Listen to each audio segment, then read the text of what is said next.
The next topic is computation of population parameters. Now, if you have a data set that consists of or that that has the entire population in it, as opposed to a sample.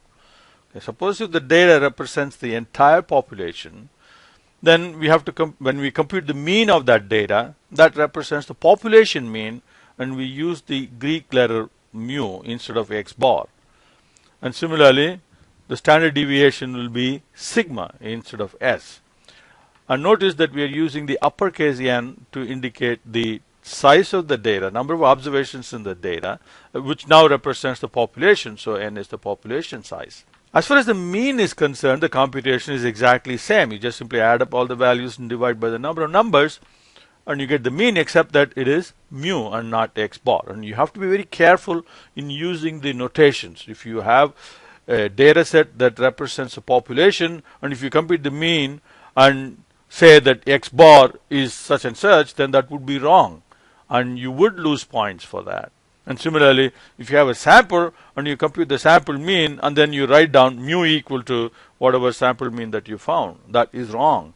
Even though the number is correct, you are presenting it in a wrong way.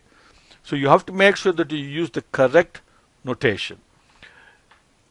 Okay, next, the population variance. Okay, the formula is slightly different here.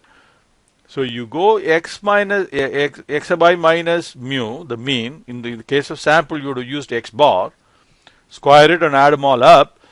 In the denominator, when it is a sample, you use n minus 1, which is called the degrees of freedom. Whereas here, there is no degrees of freedom lost, so it is n, the population size itself. So that you divide by the population size n and not n minus 1. That's a key difference, and you have to keep that in mind. That's the reason why standard variance and standard deviation for population will be slightly different for a given data. Okay, if the data represents sample, then your variance and standard deviation will be one number. But if that data represents a population, it will be a slightly different number. So you have to be careful with that. And population standard deviation is, of course, the square root of the variance. So here is a summary of the notations.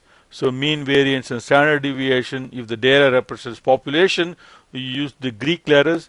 If it is a sample, you use x bar and s squared and s. So now let's go to Excel and compute the population parameters. Okay, here we're going to use an example from your textbook, and we're going to take the Dow Jones Industrial Average stocks, and 10 of them, which are referred to as dogs of Dow, and that's 10 stocks. So these 10 stocks constitute the entire population of dogs of Dow. So what we have here is a population. So population size is count. Okay, and then if you sum the values and you divide the sum by the number of numbers, which is population size, and you get the population mean mu. Now for computing the population standard deviation, so we take each x and we subtract by the population mean mu. Okay, make sure that that is absolute referenced. Okay, and then you square that. Now copy these two. Okay. Now let's find the sum.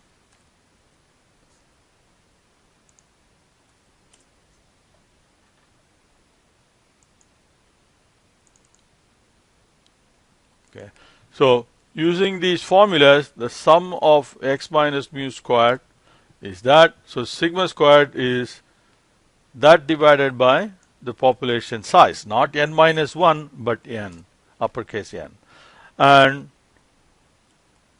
that's square root. Okay. Now let's find the same numbers using Excel functions. Actually, for the sum of x minus the mean squared, there is a function in Excel We really don't need to find this because we have functions directly to find variance and standard deviation. But for just illustration purpose, let me show you how to do that. This is DEVSQ is deviation squared. So deviation is each x. You find the deviation of that x from the mean and then square it.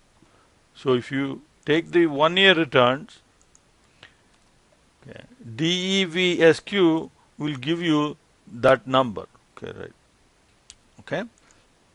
And then of course we have VAR. Now this time we're going to use VAR.P because it is population. Okay. And then STDEV.P for standard deviation because they represent population.